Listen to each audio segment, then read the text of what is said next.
ただいまよりシンポジウムユバル・ノア・ハラリ氏来日特別イベント AI 時代の人間の尊厳新たなネクサスを展望するを開始いたします。本イベントは慶應義塾大学クロスディグニティセンターと河出書房新社の共催のもと開催されます。でははじめにクロスディグニティセンター共同代表の山本達彦教授から開会挨拶をさせていただきます。山本教授、お願いいたします。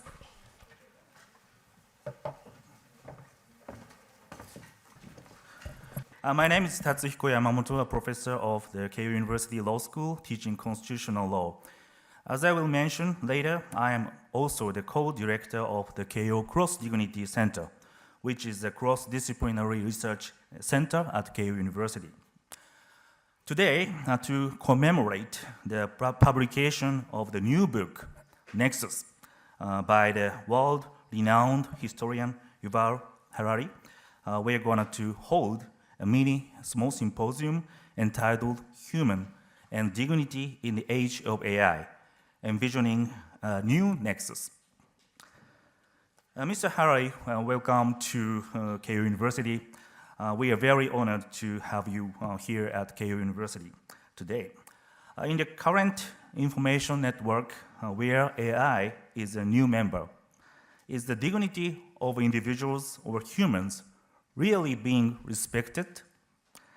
With algorithms designed to capture our attention, constantly bombarding us with fake news, slander, bullying, and hate speech, and with smartphones ringing with notifications at any hours of the day and night. At least for me, it doesn't feel like information technology has improved our dignity. Even when we look at the global picture, it seems to me that the modern narrative or intersubjective reality of liberal democracy or constitutional democracy, which has sought to guarantee that human can be human, is under fierce attack from algorithms that spread and amplify disinformation, hate speech, and something like that, or from superpowers, that is a marriage between private platform powers and state powers. I don't want to imagine it, but as Professor Harari points out, even the powers that have used AI to strengthen their own powers may find themselves used by AI in the end. And an inhuman world that pays no heed to human dignity may irreversibly arrive, which may be called the end of human history in Harari's word. Keio University was founded by Yukichi Fukuzawa in 1858 as a private academy. The founder, Yukichi Fukuzawa, valued the phrase independence and self-respect, 独立自尊 in Japanese, and placed importance on the dignity of both myself and others. Fukuzawa respected the development of natural sciences, such as physics and information technology, and while thinking of them as the foundation of academics, he aimed to actively make a civilization happen. That placed importance on a balance between truth and order without becoming addicted to technologies.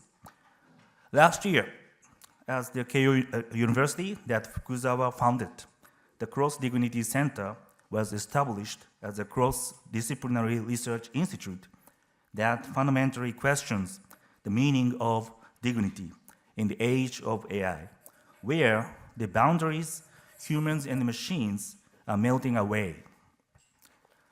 Today, we have invited the historian Yuval Noah Harari, who's just published a new book entitled NEXUS that depicts human history from the perspective of information and information networks. And together with Keio University President Kohei Ito, who is a historic physicist leading quantum computing, we would like to explore the possibilities of a new nexus deeply, which will take human dignity seriously. and thank you for listening.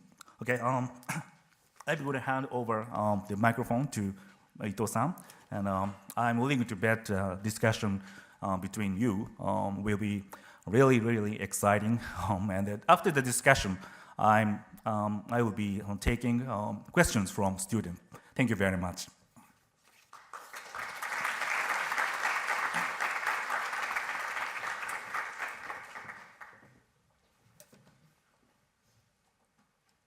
Yamamoto 教授、ありがとうございました。では続けて、ハラリ教授と塾長による対談に入らせていただきます。では、ハラリ教授、お願いいたします。Professor Harari, please go up to the stage.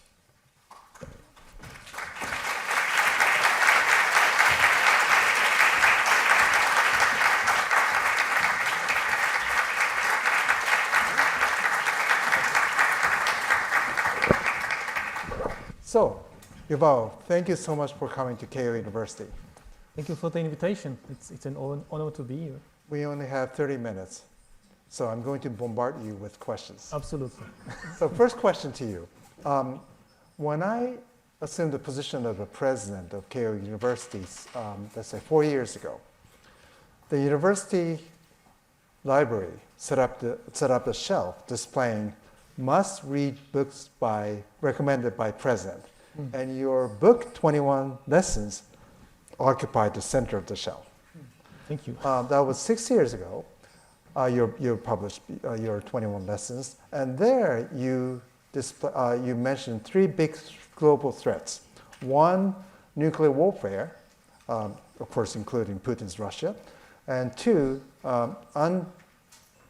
uncontrolled advancement of the biotechnology, including genome editing affecting humans itself. And 3, IT or information networks and AI. In a way, it is unchecked. So those are the 3 threats you mentioned. But for NEXUS, you concentrated on IT networks, information networks, and AI only. Could you explain to me the reason behind this? Well, if you compare AI and biotechnology, the most obvious thing is that AI just moves so much faster. Biotechnology can also change the world in a dramatic way, but it takes much, much longer because biology is much slower. Like if you make a change to the human genome, let's say to the genome of a human baby, and you want to know what the effects are and how to make an even bigger change in the future, you need to wait 20, 30, 40 years to see what is the impact of the new genetic material, the new genetic code on human behavior, human intelligence, human psychology. So a generation in biotechnology, when it comes to humans, is maybe 20 or 30 years. In AI, it could be just a few days. Digital evolution is moving millions of times faster than organic evolution. So without belittling the potential dangers and also opportunities of biotechnology, AI is just much, much faster. And with regard when comparing AI, say, to the threat of nuclear war, here the reason to focus on AI are actually 2 reasons.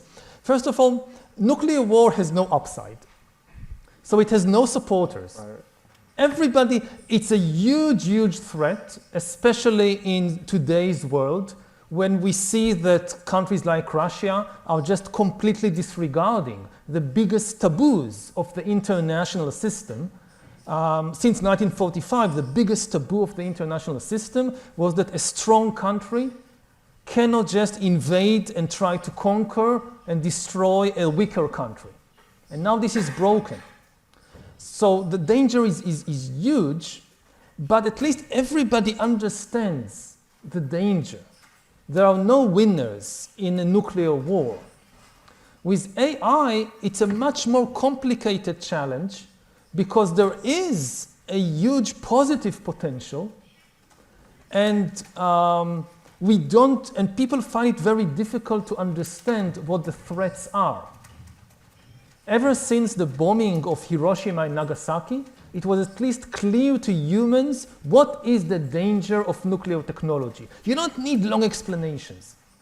With AI, it's difficult to grasp the danger because it's really an alien threat. The key problem with AI is not that it is evil. It's not evil. The key problem is that it is alien. It is an intelligence which could be superhuman in many ways, but it's not human, it's not organic. A lot of people ask, when will AI reach human-level intelligence? The answer is never, because it's not like us at all. It's like asking, when will airplanes reach bird-level flight? Never. Airplanes are just not like birds. They fly in a different way. So AI will surpass human intelligence, but it will be inherently alien. So it's very difficult to predict how it will develop and what the consequences will be. I'll say one more thing, and that's maybe the most important thing for everybody to understand about AI is that it is not a tool, it is an agent. It's the first technology we have ever created which is an agent and not a tool. An atom bomb or a nuclear reactor, the peaceful nuclear reactor that produces electricity, this is a tool in our hands.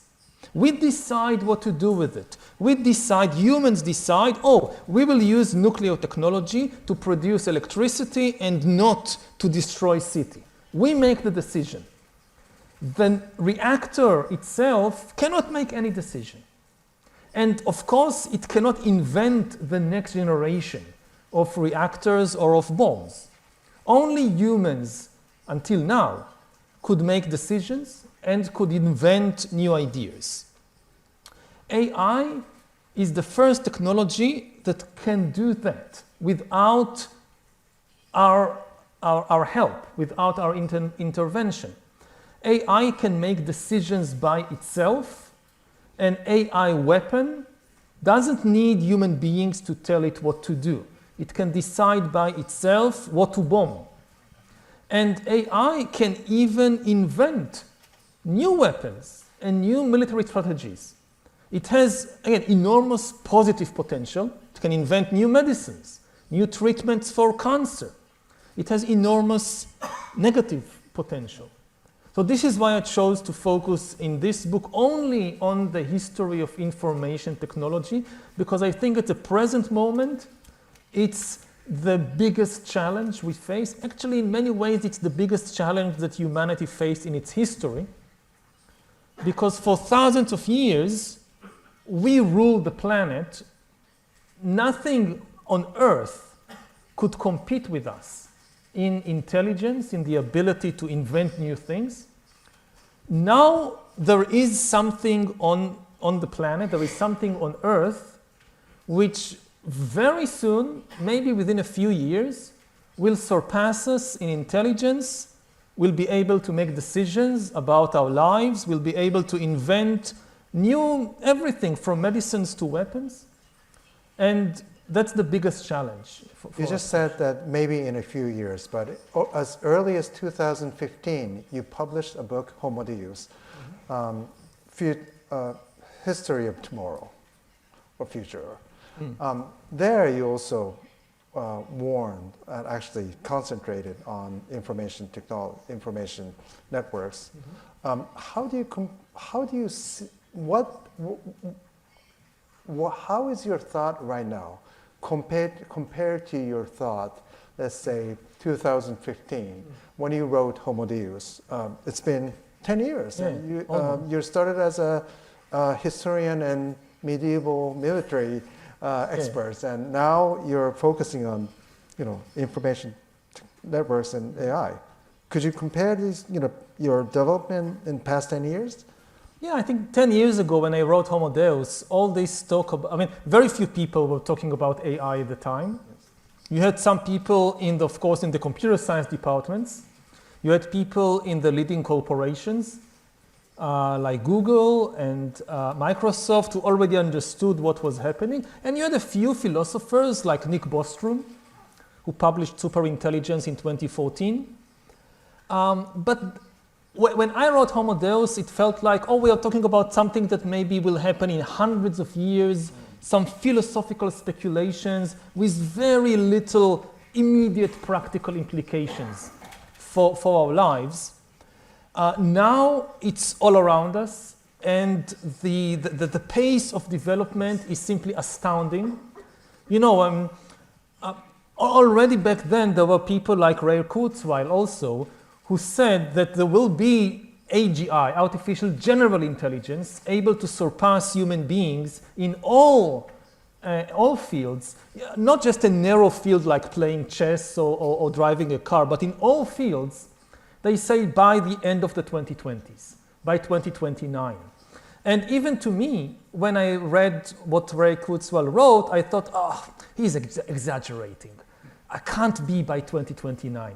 Now Ray Kurzweil is still saying 2029, and he's considered one of the more conservative thinkers. Like you listen to the people who had the development effort in corporations in the US, in China. They were talking within a year, within 5 years, we'll have AGI.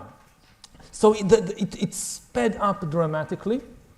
The other thing is that all hopes of regulating this, of reaching some kind of agreement about this, seem now extremely naive.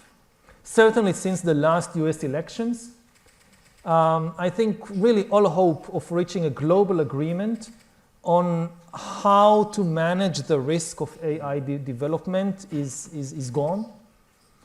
The big paradox of the AI revolution, I think at the heart of the AI revolution, there is a big paradox.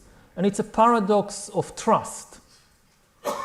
When you talk with the people who lead the AI revolution, the people who run companies like OpenAI, like Microsoft, like Tencent, like Baidu, when you talk with the leading politicians, I ask them two questions always. Okay. The first question I ask is, why are you moving so fast? Okay, yes, I understand there is enormous positive potential, but there are also risks. Let's slow down a little to give human society the time. Humans are extremely adaptive creatures. We can adapt to the AI age, but we just need time.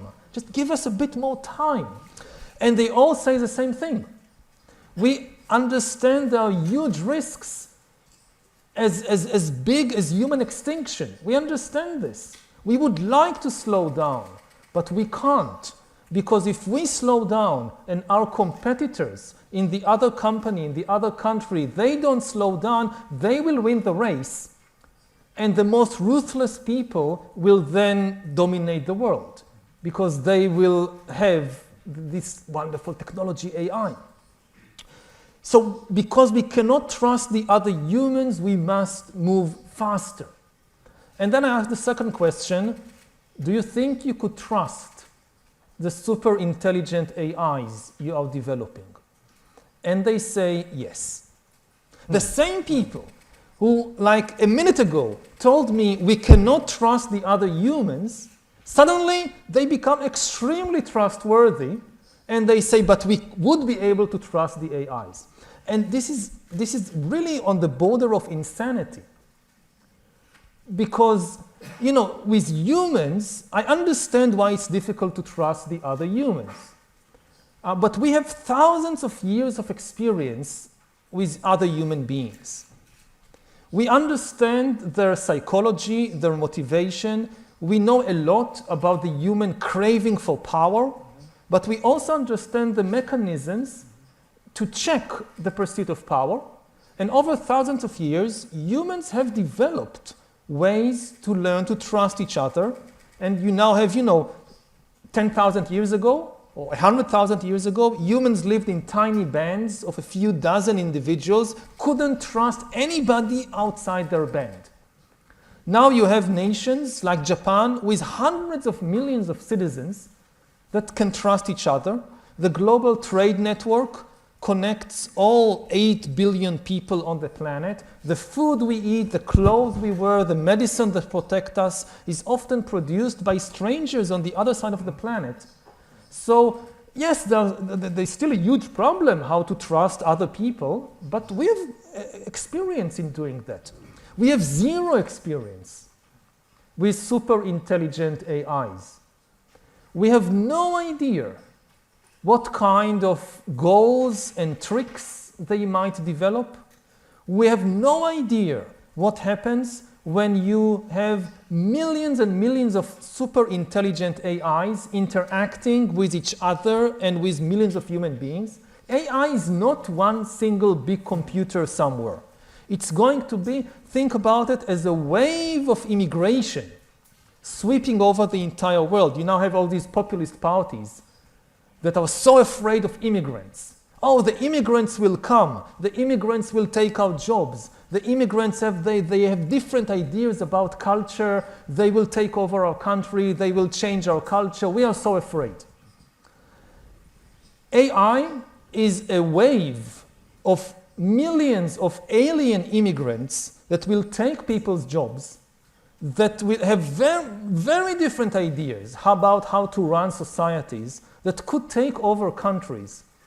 This is should frighten people much more. And so this is the big paradox. And the big question is, how do you build trust between humans before we develop super intelligent AI? So you talk about trust between human and, let's say autonomous AI or AI agents. AI agents, yes. But also the trust between so-called elite and so-called, sort of normal citizen is, division is widening. Yeah. And of course the populist and or also dictator you mentioned in NEXUS that they try to take advantage of AI as an agent, not as an agent, but as a tool right now. Yeah. But then consequence is going to be unknown because, as you mentioned. So how do you see the trust between or division between so-called elite and sort of populist kind of generation? Because your books is probably read mostly by so-called elite side, but I'm wondering how much this book is influencing general public, because that's what we need. You're trying to bridge between those those two divided group of people to narrowing the division. So, like many divisions that we invent in our minds, this division also is a false dichotomy, like the elite and the people. You have the richest person in the world, Elon Musk, and a group of other billionaires, like Donald Trump, who is a billionaire, claiming that they are against elites. If you're not an elite, so what is an elite? Like the richest person in the world is not an elite. All these billionaires who are now running the US government, they are not elites. Why? I mean, the word elite has become kind of a negative term that you just put on your political rivals. The fact is that every human group has an elite. I mean, you cannot run any group of people, not even a football club. You always have people who are more talented in this or have more power or more influence. This is just the nature of human society. The problem is not with the existence of elite. The main question to ask, is it a serving elite or is it a self-serving elite? That's true. If you have a group of people from a small group of friends all the way to an entire country or the whole planet, and the people who has the most influence there, they use their power only for their own self-benefit, this is a very bad situation. The ideal is that the people who have more talent in a particular field or more influence or more power, they use it for the benefit of society. the fantasy of we can just create a society without any elite, that never works. It's always a trick of some people to gain power for themselves. You know, the biggest experiment in creating a completely equal society without any elite was communism, and we all know where this led to. So is North Korea a society without any elite? Maybe because there is just one. Yes. But this is not what we should be aiming towards. I think especially for an institution like this, and for all universities, the purpose is not to destroy elites or break down all barriers between this group. The purpose is to create a serving elite. Yes. That people who they have more talent in a particular field, they have more influence in that particular field, and they use their talents and their power not just for their personal benefit, but for the benefit of all. That should be the aim. So you also, in NEXUS, you also talk about division between those who live in cyberspace versus physical space. And more people are now living in cyberspace and just following, let's say, tweets under 280 characters and X and so on. How should educational institutions like us and also K-12, secondary, primary education should tackle the challenge of having younger generation be able to read this size book, thought-provoking, books that makes us think and we'll also discuss. But that's getting more and more difficult for us. So what's the role of education to basically maintain the intellectual ability of human being? Yeah, I mean, in previous eras, educational institutions focused on providing people with information because information was scarce. It was a scarce commodity. Maybe you live in a distant town and there is just one library in the town with just 100 books. So just getting a book was very difficult. Now it's exactly the opposite. People don't need more information. We are flooded by enormous amounts of information. And the main thing to understand is that information isn't truth. The truth is a very rare subset of information. If you think about all the information in the world, so the truth is a very, very small percentage of that. Most information is junk. Most information is fiction and fantasy and lies and propaganda and so forth. And there is it's easy to understand why. The truth is costly, whereas fiction is cheap. If you want to write a truthful account of anything, you need to do research. You need to spend time on analyzing it, on fact-checking it. It takes time and effort and money. Fiction is very cheap. You just write anything that comes up in your mind, very cheap. Secondly, the truth tends to be complicated because reality is complicated.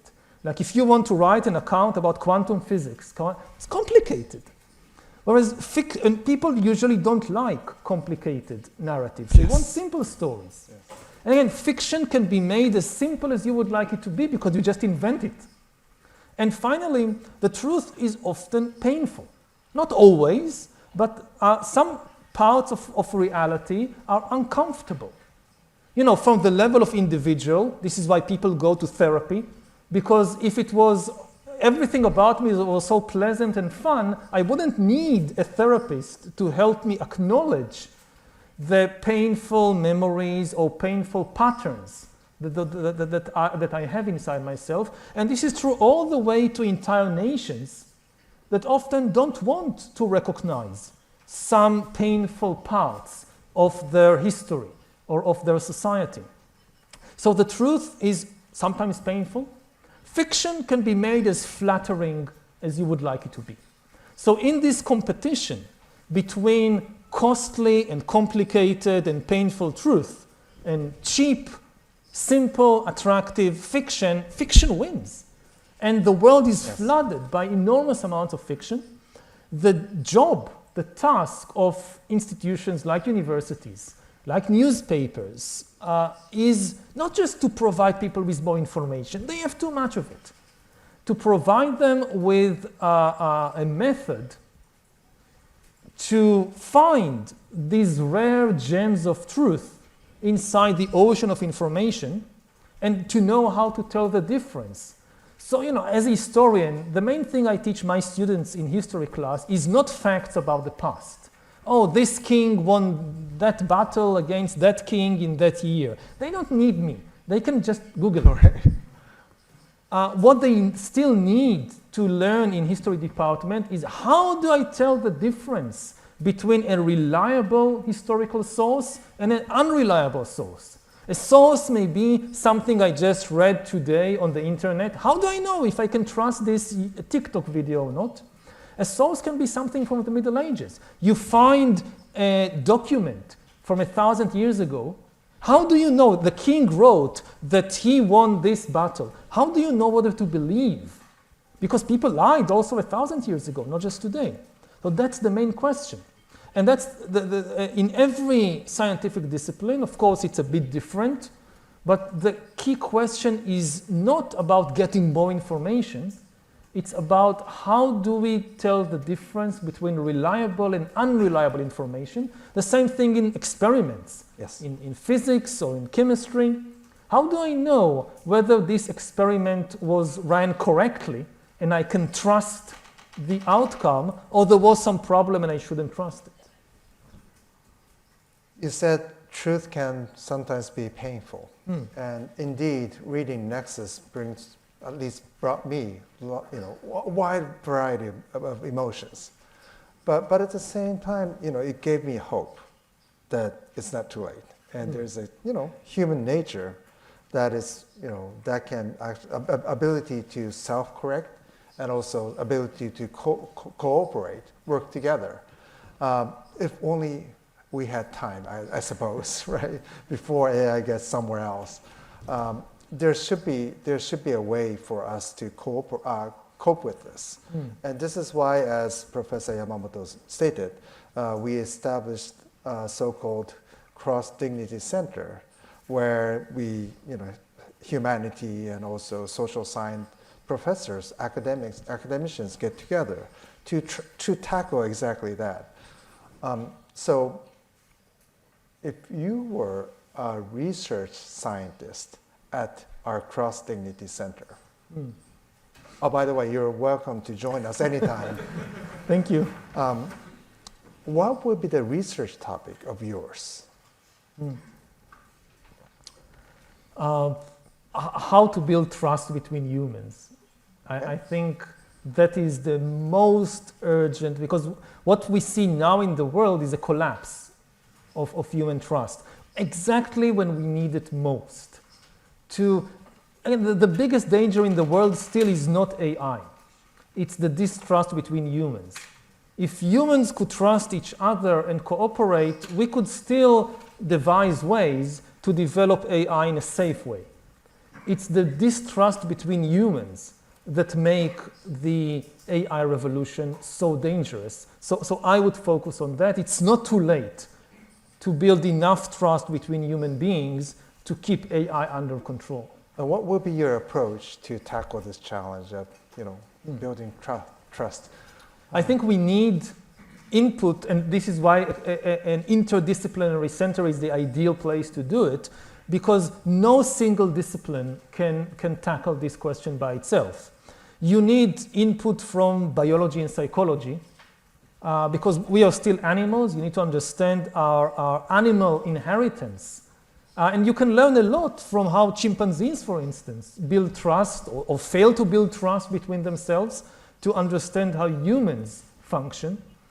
You need the input, from economics, of course, from computer science, because today all social systems are based on the new information technology. So a lot of lessons about how to build trust between humans that were very successful until, say, 10, 20 years ago are now obsolete. Because now humans communicate through computers. And if we don't understand this new technology that is now mediating between, this is And there is a huge discussion about what has caused this collapse of human trust over the last 10 or 20 years. It's such, again, it's a paradox because humanity is in the best condition we were ever in. You look at most of the kind of hard data, things like child mortality, like disease, like famine, it all goes down.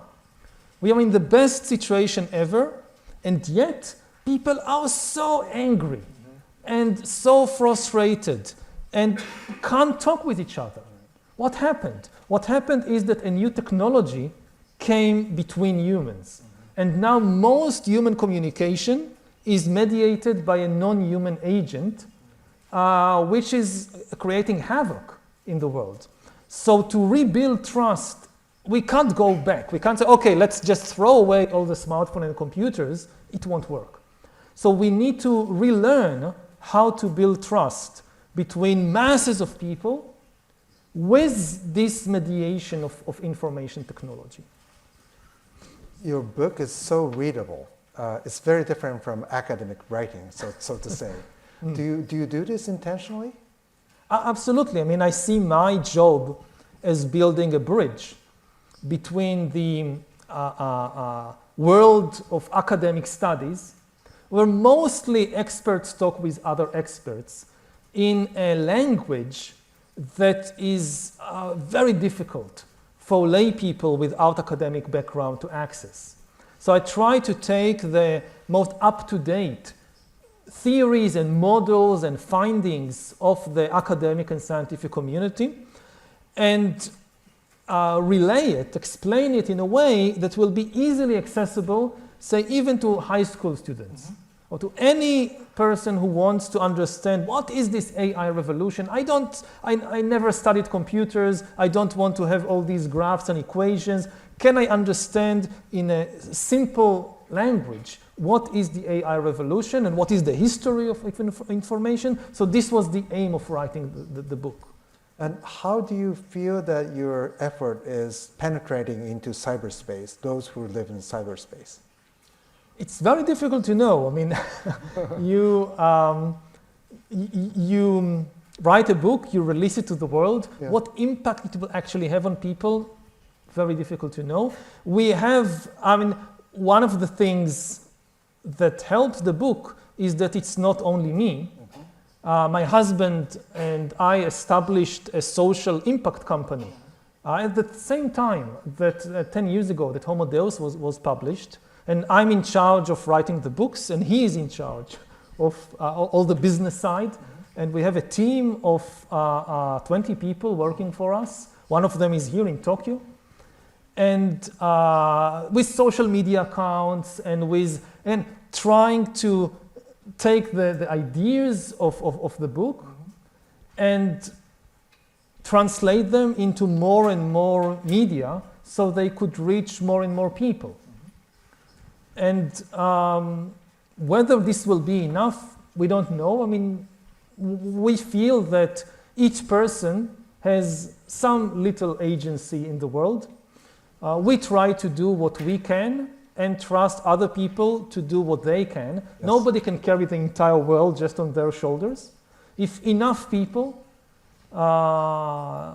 do what they can in their small field of activity, I think we'll be okay. NEXUS just came out in Japanese, so that's why you're here. Yeah. But NEXUS original version came out last year. Yeah, in September in English. September. How do you see the development, especially the Trump administration started, and there are so many developments globally. How so far it's been very worrying, again, because of the accelerating erosion of trust within societies and between societies. We see that the international order is collapsing. Again, the international order established after the Second World War, its most important taboo, its most important rule was that strong countries cannot just invade and conquer weaker countries. And this was in complete opposite to thousands of years of previous history when, for thousands of years, this was the ordinary thing. that a stronger country would just invade and conquer its neighbors and establish a bigger country, an empire. And humanity enjoyed in the early 21st century the most peaceful and prosperous era in its history, largely because this taboo was maintained. There were conflicts in parts of the world. I come from the Middle East, I come from Israel, I know this perfectly well. It was not a perfect order, but it was better than anything that existed previously. You could see it most easily in the budgets of governments. For most of history, more than 50% of the budget of every king and shogun and emperor was on the military. Soldiers, warships, castles, this was the main government expenditure. In the early 21st century, average government expenditure on the military went down to about 6% or 7%. This amazing achievement. About 10% went to healthcare. It was the first time in human history that governments all over the world spent more on healthcare than on the military. This is now going in reverse. As a result of Russia's invasion of Ukraine and of other developments, you see defense budgets skyrocket, and this will come at the expense of healthcare and education. And frankly, the Trump administration is not making things any better. You know, you listen to Trump blaming Ukraine for the war, and it's very clear that what he has in mind is a world order in which the proper thing is for the weak to obey the strong. Right. And if the weak refuse to obey the strong, the weak are to blame for the resulting conflict. Right. And you see it like all over. It threatens that the United States now wants to conquer Greenland. Now, if Denmark and Greenland say, but we don't want to be part of the US, and as a result there is a war, in Trump's mind, who is to blame for that? Denmark is to blame. Because the United States is strong, you must obey the strong. If you don't obey the strong and there is a war, the weak are to blame. They should have obeyed the strong. Now, this kind of worldview, this kind of logic, will bring all humankind back to a constant state of war. And in this situation, it's not just healthcare and education budgets that will go down. Any chance of regulating AI, it will not be possible, because every country will say, we have to win the AI race. We are not going to do anything that might slow us down, and then the other side wins, and then they are the strong, and we have to obey them. Yet, your book gives us a hope. Again, as long as we haven't reached that point, Right. there is still hope. And if enough people do the right thing in the coming months and years, humanity will still be okay. Thank you so much. Time's up, she said. So, thank you so much, Yuval. This has been so wonderful, and so we're so delighted to have you. So thank you so much. We stay here to receive more questions.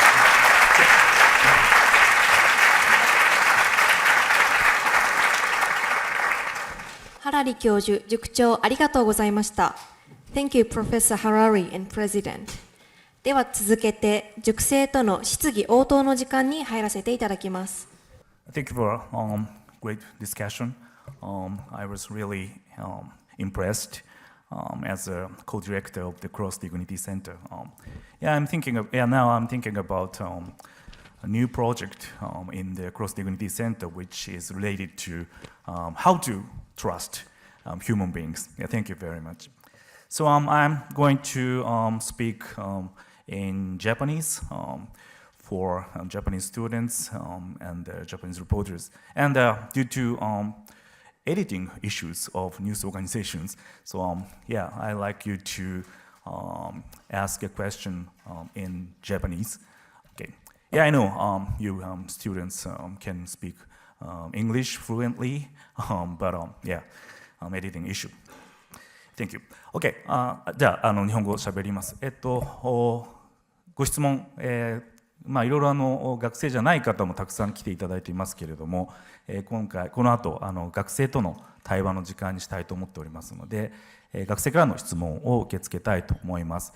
それではいかがでしょうか。早速ですが。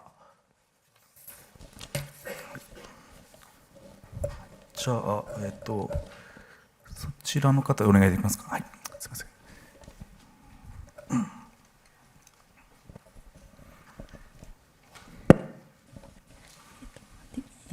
非常に示唆に富んだディスカッションありがとうございました。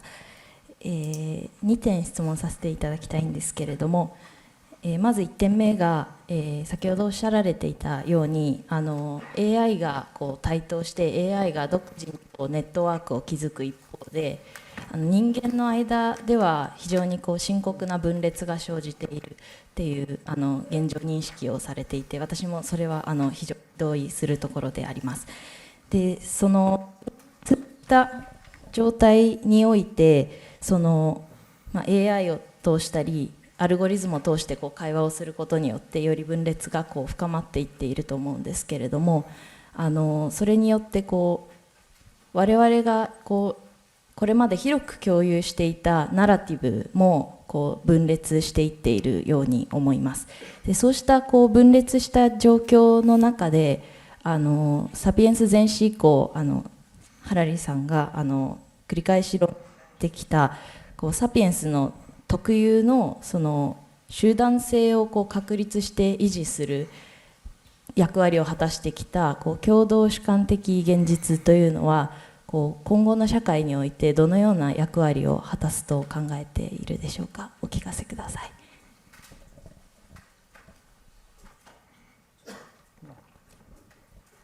So yes, our special ability as Homo sapiens is to organize very large cooperation between thousands and millions of billions of people through shared stories, through shared narratives, not just about gods and religions, but also in the economy.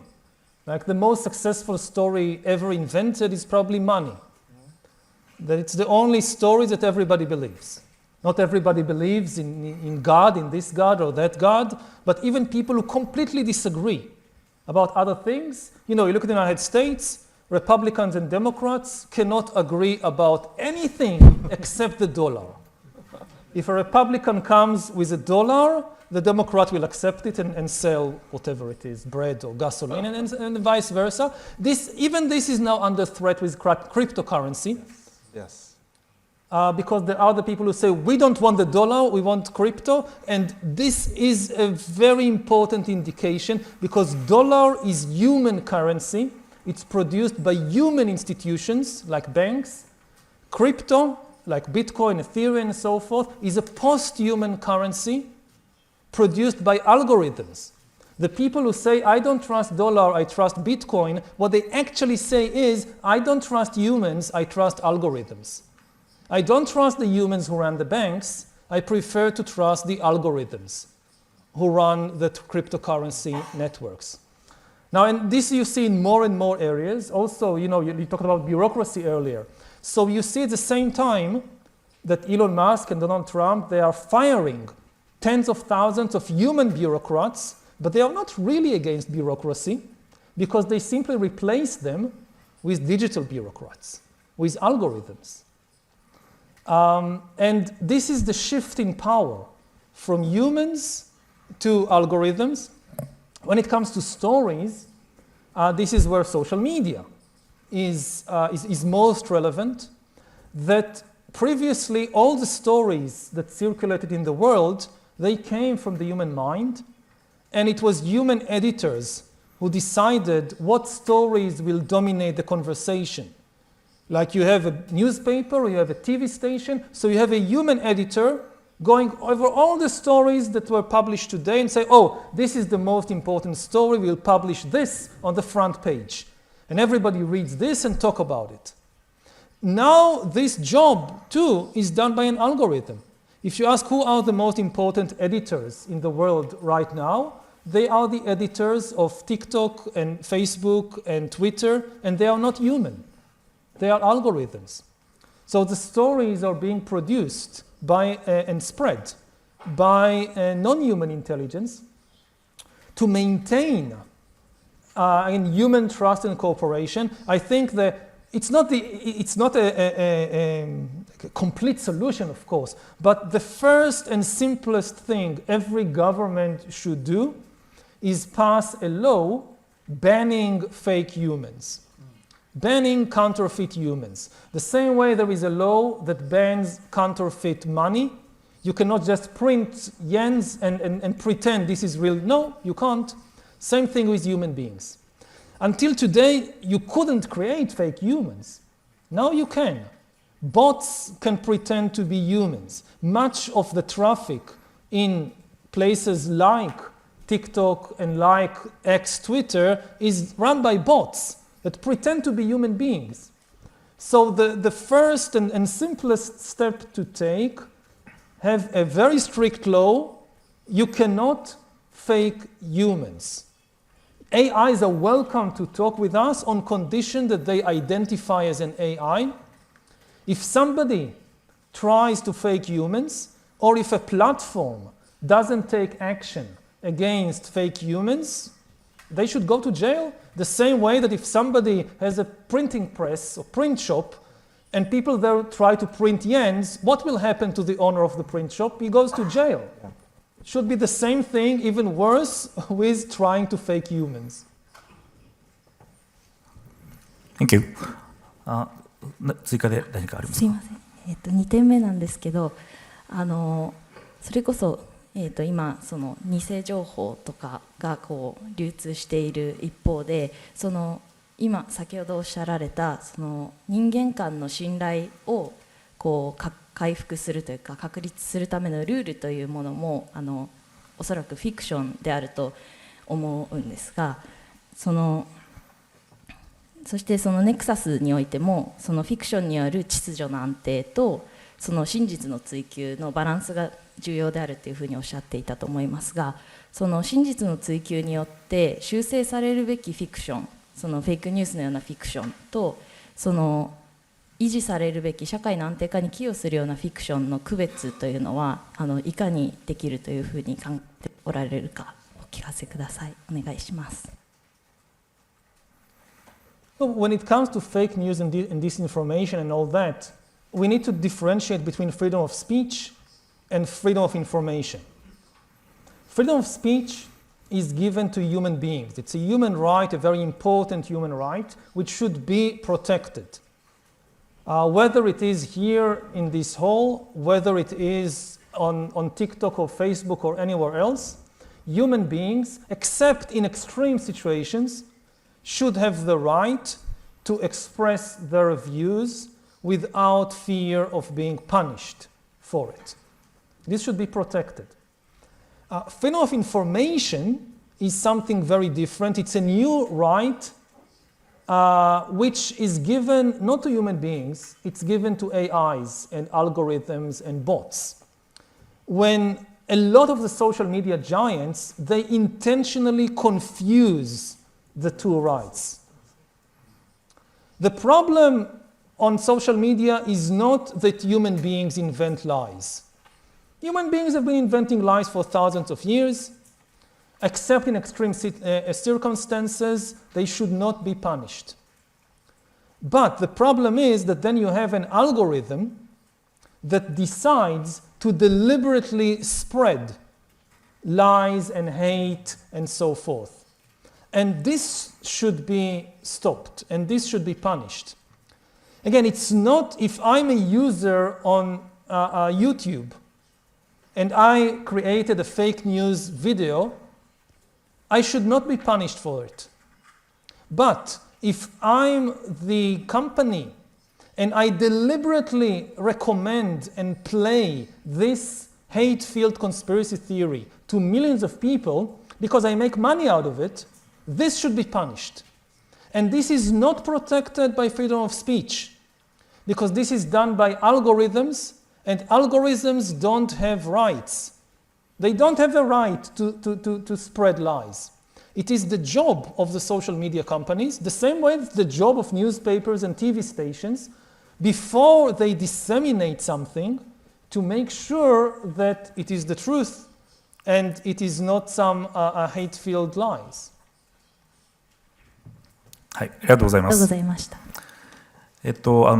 憲法の研究者としてはいろいろとコメントしたいところもありますけれども、はい、次に行きたいと思います。いかがでしょうか。じゃあどうですかね。じゃあそうお願いします。はい、そうです。はい、さまざまな問題に、触れた、とても示唆に富んだ、対談ありがとうございました。私からは先ほどご対談の中でもあった AI と戦争についてのご質問させていただきたいです。従来国家の有する財産というのは、天然資源などの有形の富でした。しかし現在ではデータやテクノロジーを用いた、無形の知識へと変化していると思います。で AI を用いたサイバー戦争は、そういった後者を舞台にしていますが、それでも現在起こっているロシア・ウクライナ戦争のように爆撃をしたり生身の人間を殺害する人為的なカタストロフは終わっておりません。この先いくら高知能の AI が発達したとしても、憎悪の感情を持つ人間が存在する限り、そういった戦争の残虐性というのは残り続けてしまうのでしょうか。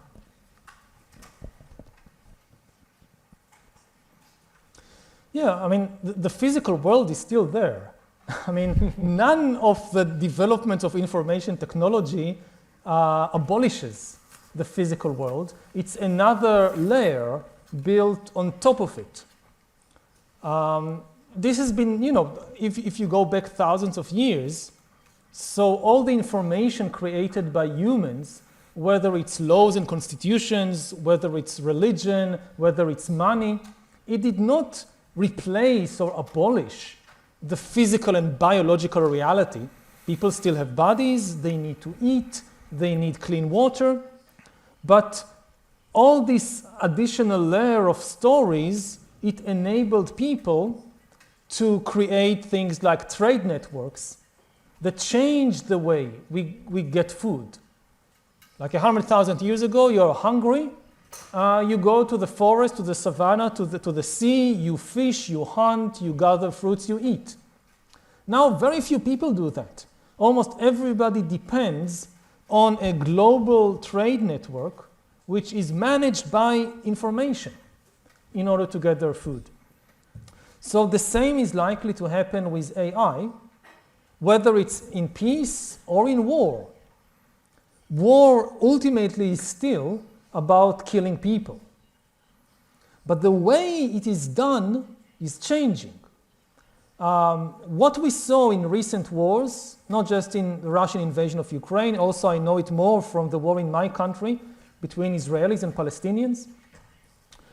A lot of people expected AI to change war by doing the actual shooting. Like people watched all these Hollywood movies about killer robots. So they now look on television and they don't see killer robots. The killing is still done by human beings. What really changed already with AI is who is choosing the targets, who is making the decisions. Who decided to bomb this building? Who decided to bomb this person? And increasingly the answer is AI. That this is something that happened really over the last 2-3 years. Previously, the job of identifying targets was done by human intelligence officers. They would gather all this information and start reading all these reports, and it would take them days to say, oh, this building, this is enemy headquarters, bomb it. Now it's done in seconds by AI. AI goes over enormous amounts of information that no human being can analyze. It spots patterns that no human being is able to spot, and within seconds says, this is enemy headquarters, bomb it. But statistical probability, right? With statistical probability and with a lot of other computer, very complex mathematical models. Of course, the big question is, can we believe the AI? Maybe it made a mistake. Maybe it told us to bomb a building which is civilian, not military. And I talk with different people, they tell me different stories. Some people say, oh, after the AI points to a target, we get human analysts to go over all the information and make sure there is no mistake. Right. Other people say, nah, the human analysts spend something like half a minute. Nobody can really check the AI.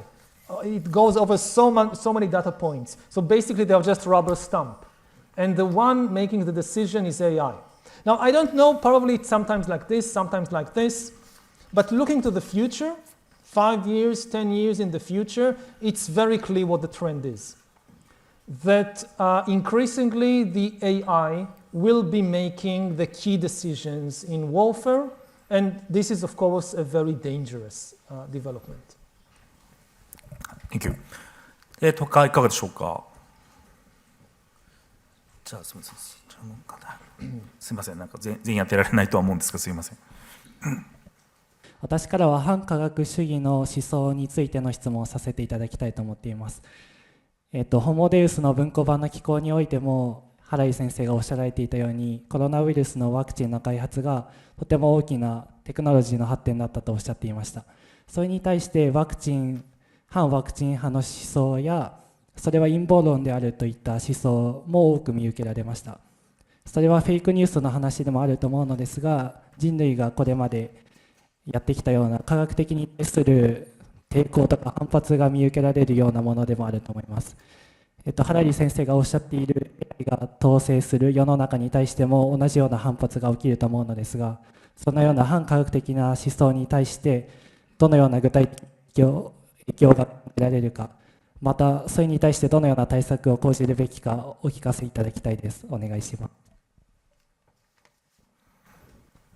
Conspiracy theories are not something new. They have been around throughout history. This is related to what we mentioned earlier of a key difference between truth and fiction is the truth is complicated, fiction is simple. When there is something like a big pandemic that changes so many things, the truth of the pandemic is very complicated. Simply to understand what a virus is. A virus is such a strange thing. Humans, for most of history, never knew that viruses existed. Only in the last century, we really began to understand what viruses are. And the strange thing about them is that they are not exactly alive and not exactly not alive. There is a huge debate in the scientific community. Are viruses a form of life? Or are they part of biology? Or are they actually just some chemical information? Because a virus cannot reproduce by itself. A virus doesn't eat. It's not like a bacteria that eats things and reproduces. A virus is really just a bit of information. And the amazing ability of this bit of genetic code is to get into the cells of my body and tell my own body, my own cells, to start producing more copies of that code. So you start with one code, one line of code. It takes over a cell in my body. You get 1 million copies of that code. They spread to other cells. They tell the other cells, produce more copies of that code. This is how it goes viral. And this is such a strange thing. We don't see things like that happening on our level of reality. It's happening on a very, very small level of reality. So to understand how a pandemic begins and spreads, very complicated. It's much easier to believe a conspiracy theory. Oh, there is a group of very powerful people. They created this pandemic to take over the world.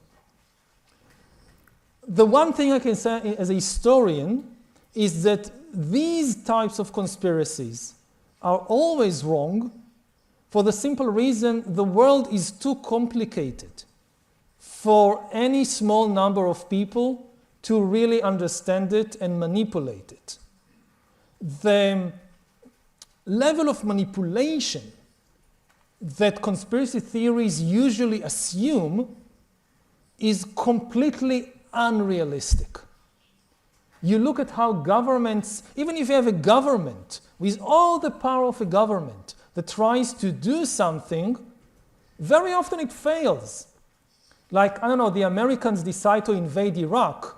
They are the strongest country in the world. They have all this military power, and they fail. Yes, they managed to conquer Iraq, then everything goes off plan, and eventually it's Iran that becomes the main the beneficiary, the victor of the war. So the Americans had one plan, something completely different happened. This is how the actual world functions. And conspiracy theories, they are usually this kind of wishful thinking that the world is a very simple place. If a couple of people in a room can plan to take over the world and then they just do it. It never happens. Okay, thank you very much. 大丈夫ですか？はい。じゃあ、他の方いかがでしょうか？じゃあ、ちょっと前の方で、じゃあ、お願いします。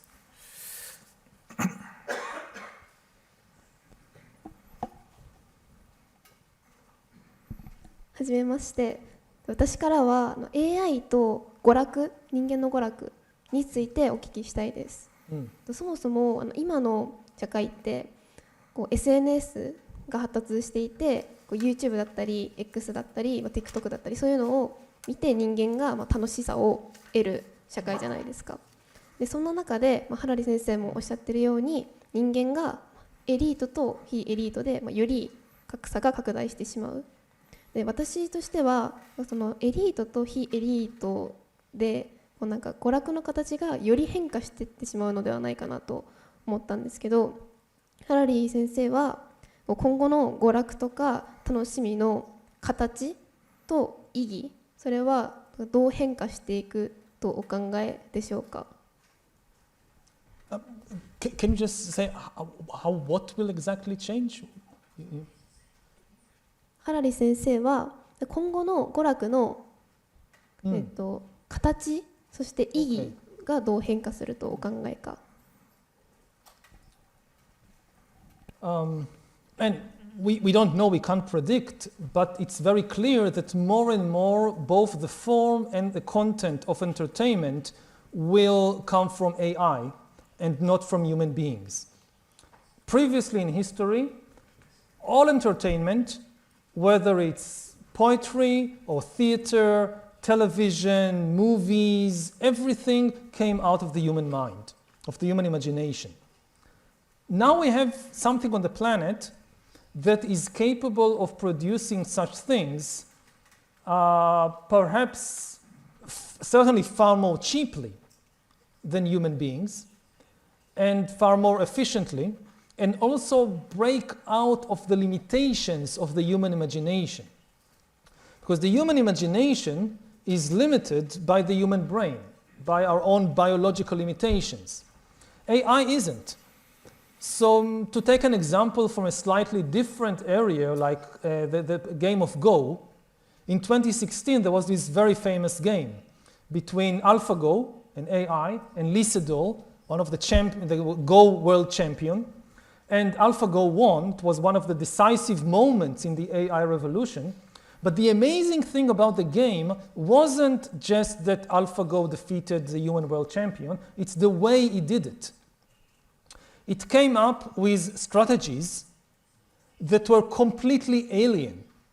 That, humans have been playing Go in East Asia for thousands of years. It was invented more than 2,000 years ago. Tens of millions of people played Go. It was considered a form of art, not just a game. Entire philosophies developed around how to play Go, and yet, all those years, all those people, nobody ever thought of playing Go like AlphaGo. So you can imagine it like a landscape, like a planet Go, all the different ways to play Go. And humans have been stuck on one island in planet Go, and they thought this was the whole planet. For 2,000 years, they thought these are the only ways to play Go. They couldn't leave this mental island because our minds are limited. Then AlphaGo came and said, look, you can play like this, you can play like this, discovered entire new areas on the planet Go. The same thing is likely to happen in music, in painting, in theater, in television.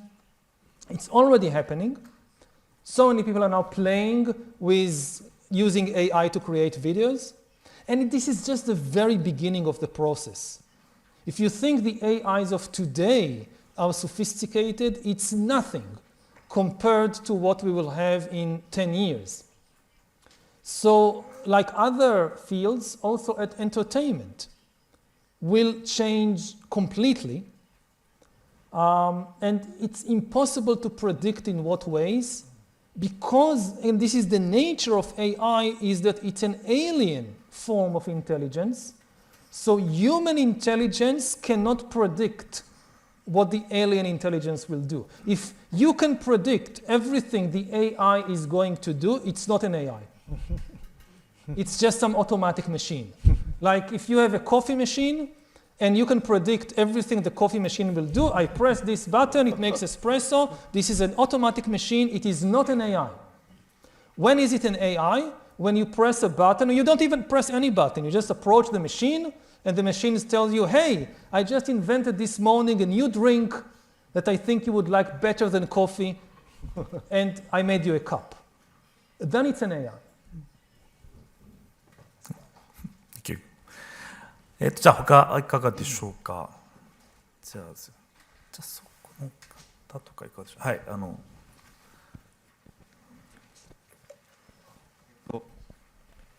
対談ありがとうございました。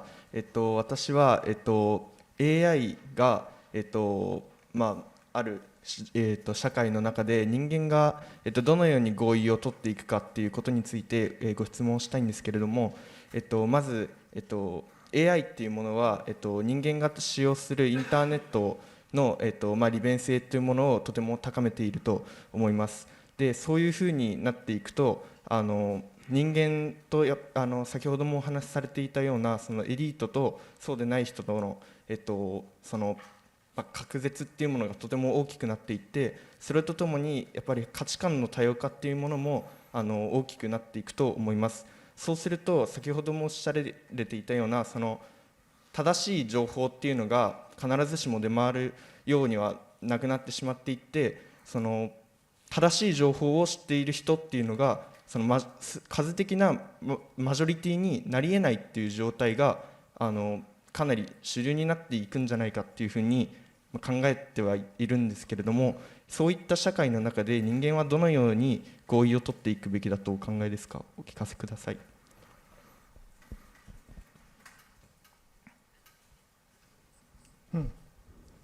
Yeah, so as I said, I agree. This is the biggest question.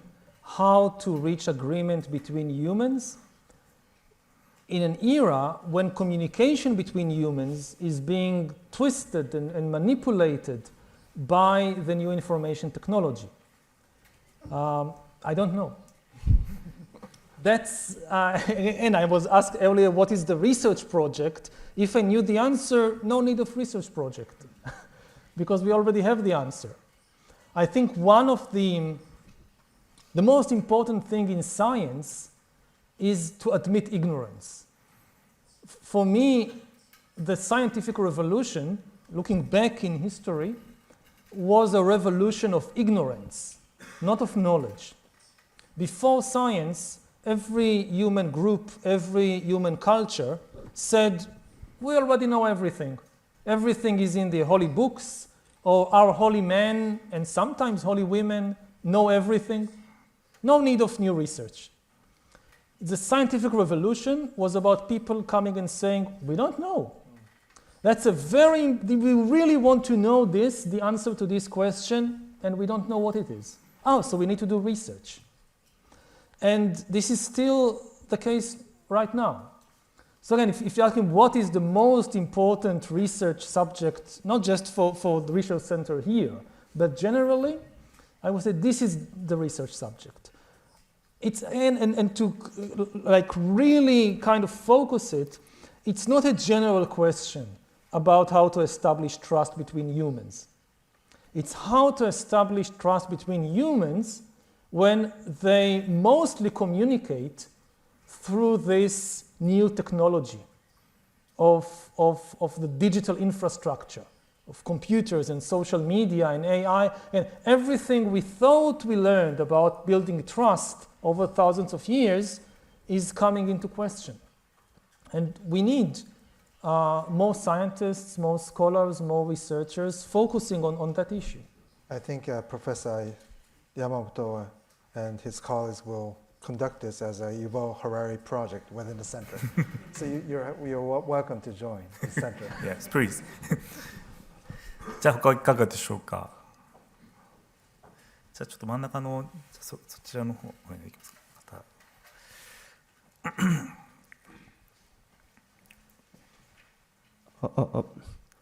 とても興味深いお話を聞かせていただきありがとうございます。理工学部の学生として1点、ハラリ氏に質問させてください。その高度に技術だったり知見だったりが専門化された学術領域において、その一種のエコーチェンバー現象のようなものは、往々にして、生じるかと思います。で、ハラリ氏の執筆した NEXUS でも、そのに関してはそのパブリッシュアペリッシュ、つまり出版可視化っていうような観点から、可能性は低いであろうというふうにおっしゃられていたかと思いますが、神経科学を私自身専攻している身として、その科学っていうのは従来の常識っていうのを打ち破って新たに再定義することも重要であるっていうふうに考えています。でこの意味でこのもしその将来これから出てくる AI っていうのがそのエージェントとしてその働くというのであれば、その人間がこれまでリードしてきた研究に対して AI がリードする研究っていうのはそのようなエコーチェンバー現象がより起こりやすくなっていくのか、それともそのままなのか、もしくは起こりづらくなっていくのかということに関してご意見を聞かせていただきたいと思います。Yeah, AI is now revolutionizing scientific research, as you said. We just saw Nobel Prizes, 2 Nobel Prizes in physics and in chemistry actually go to AI. I was especially amazed by the AI Nobel Prize in chemistry, which was given to the developers of AlphaFold. And I mean, they are brilliant people. I'm not sure they are chemists. I mean, they needed deep understanding of chemistry to develop AlphaFold, of course, but their background is not in chemistry. But their creation completely changed chemistry and will change biology and will change medicine production by solving this huge scientific puzzle of predicting how proteins fold. Now, what this tells us is not just that AI will become better than humans in more and more scientific areas, but that it will be able, as you said, to break the barriers.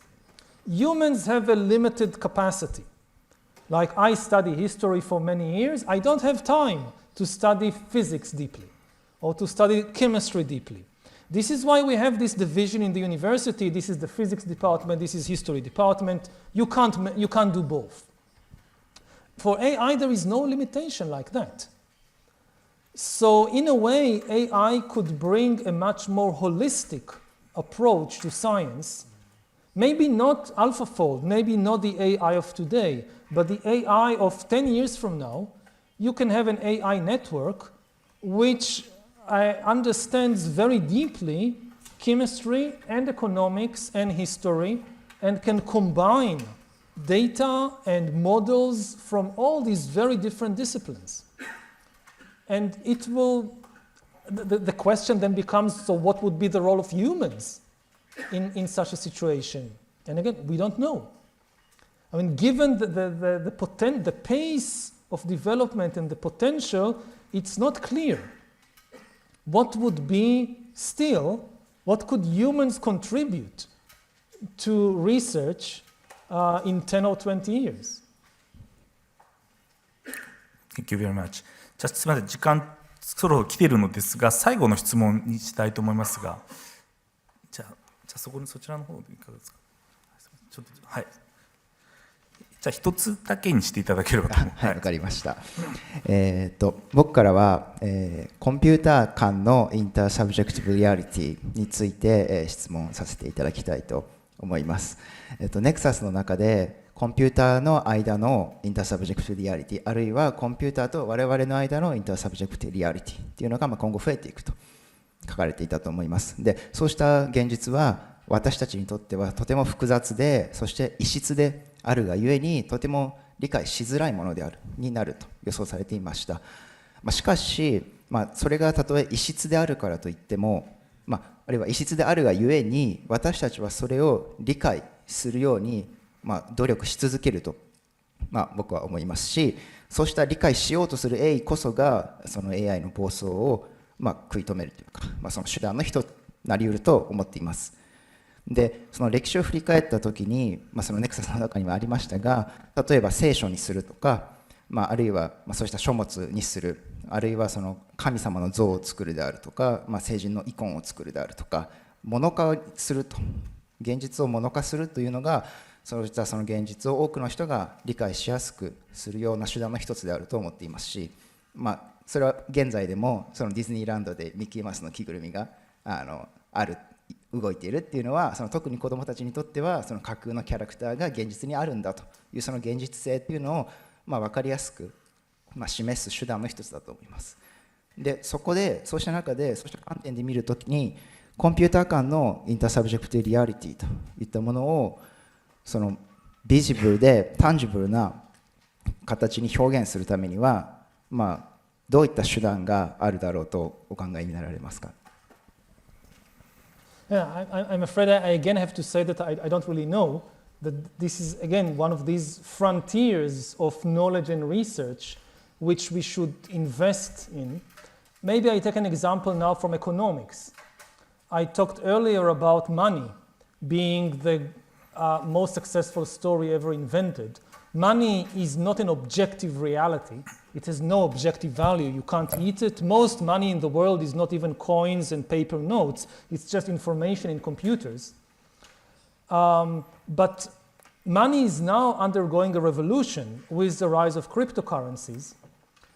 The next revolution might be the appearance of money that only computers understand. Cryptocurrencies like Bitcoin, they are produced by algorithms, but their value still depends on the belief of human beings. When Trump gets elected, value of Bitcoin goes up because humans believe, oh, Trump will deregulate crypto, so I better invest in Bitcoin, and then more people think like that, and the value of Bitcoin goes up. So it's still human belief that is the basis for the value of cryptocurrencies like Bitcoin. The next step is for digital currencies whose value depends only on the beliefs of AIs and algorithms. Even today, a large part of the trade in the world, especially trade in bonds and stocks and foreign exchange, it's just algorithms trading with other algorithms.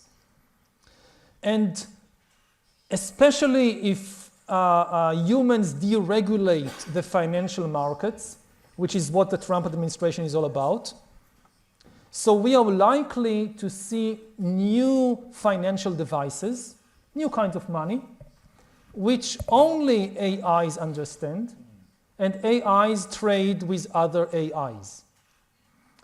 And what happens in a world when humans no longer understand finance?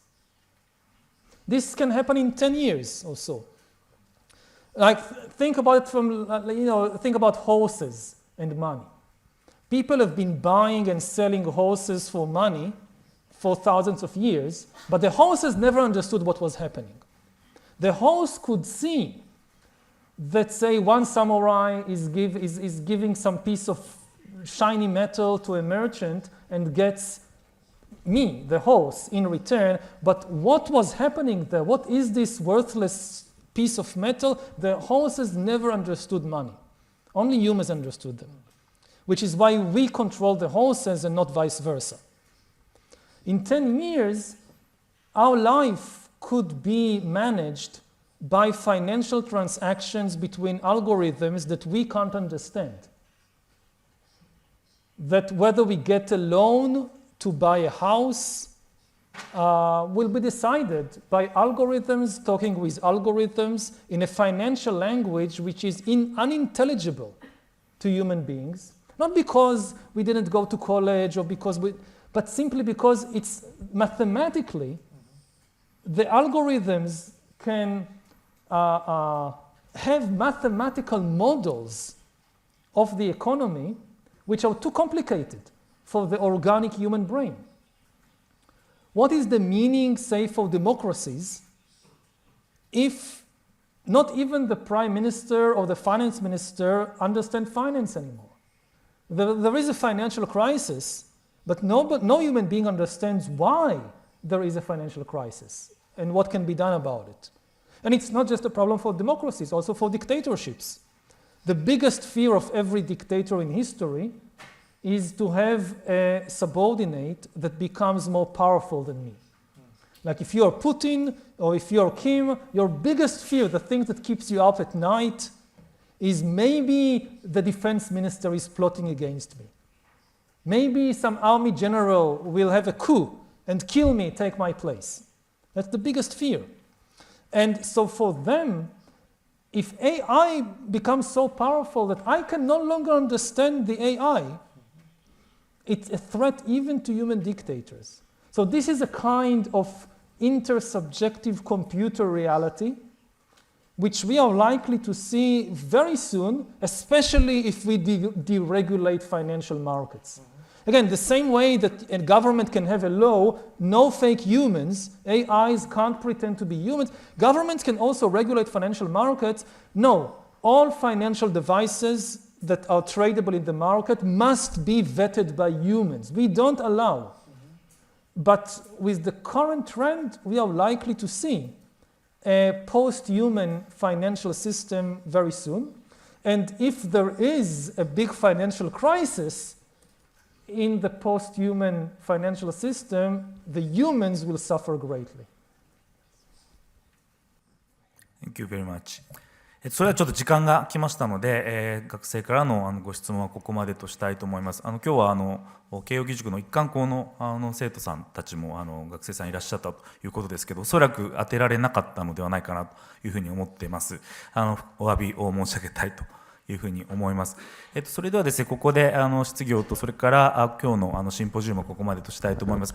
本当にハラリさん、学生の質問非常に誠実にお答えいただきましてありがとうございます。それから伊藤さんも非常にディスカッション、素晴らしいディスカッションありがとうございました。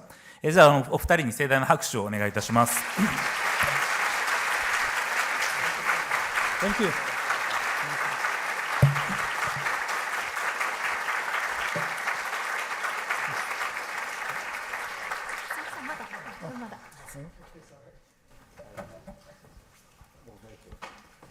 では最後にハラリ教授から本日の対談と質疑応答のご感想と学生へのメッセージを頂戴したいと思います。Professor Harari, in closing, please could you give us your thoughts on today's talk and Q&A sessions and a message to the students? Oh, closing remarks. So there is a lot to think about. There is a lot to research. Again, the key thing, many of the things we talked about sound very frightening. Part of the problem is you have the people who, in the companies that develop the AI, that talk about all the positive potential of AI. So to balance it, you need philosophers and historians and critics who say, wait a minute, there are also dangers. So I find myself in occasions like this talking mainly about the dangers. But of course, there is also enormous positive potential. Otherwise, nobody would develop the technology in fields ranging from medicine to preventing catastrophic climate change. And it's definitely there. There is enormous positive potential. The question is not how to stop the development of AI. This is unrealistic and undesired. We want to develop it. We just want to do it in a safe way. And here, again, the key is to build trust between human beings. There is a lot that every person can do in your specific field. So, sometimes people feel crushed by the weight of the world that, all these problems, how can we... So don't feel like the whole world is just on your shoulders. There are more than 8 billion other humans on the planet. So they share in this weight of holding the planet. And of course, there are not just humans. There are also animals and plants and other organisms. and each one doing their small little thing. When I think about trust, which was maybe the major theme of our meeting, maybe I would leave you with the following thought, that trust is really the foundation of life, in the sense that if you don't trust others, if you don't trust what is outside you, you cannot live for a single minute. Because even the air we breathe, like this simple movement that sustains life, the breath, what is it? It is trusting in what is outside us. You know, you have all these people today, including the most powerful people in the world, that they want to be separate. All they think about is separating things, building barriers and borders and walls. And actually, complete separation is death. Every moment, we have this simple gesture of trust in what is outside us. We open our mouth or our nose and we take in something from the outside. We have trust in it. And then we give it back. And this is the in and out movement of trust that sustains life. If you don't trust what is outside you and you just block your mouth and your nose, you die within a minute or two. So yeah, I know there is a lot of reason for anxiety, for fear. It's real. It's not imaginary. There are huge problems in the world. But ultimately, the basis of life is trust. Thank you.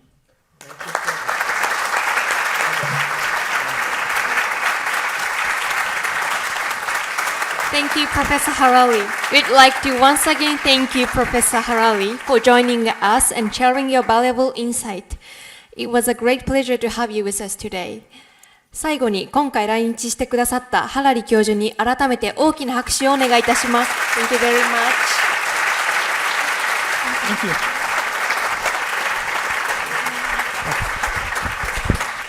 ハラリ教授、ありがとうございました。ご参加いただいた皆様も本日はご来場いただき誠にありがとうございました。